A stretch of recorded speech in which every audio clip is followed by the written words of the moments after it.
morning. This is Cody. This is a 1995 S320 Mercedes.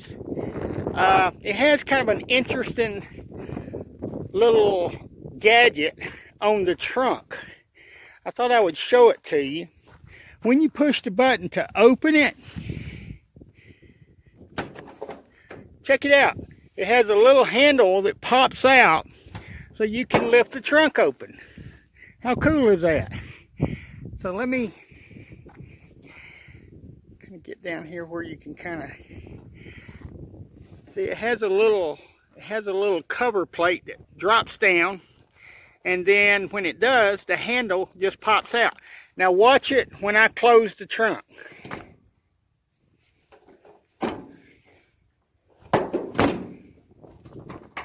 So when I close the trunk hard enough that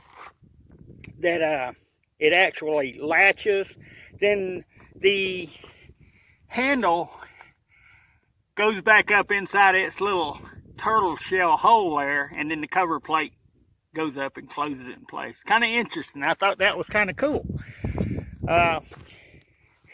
So that was just one of the features that I kind of came across accidentally when I was working with this car. So I thought I'd make a video to show people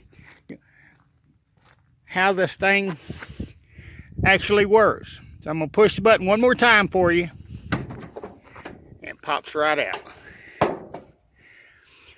So, and there it goes. Closes up. Check you later.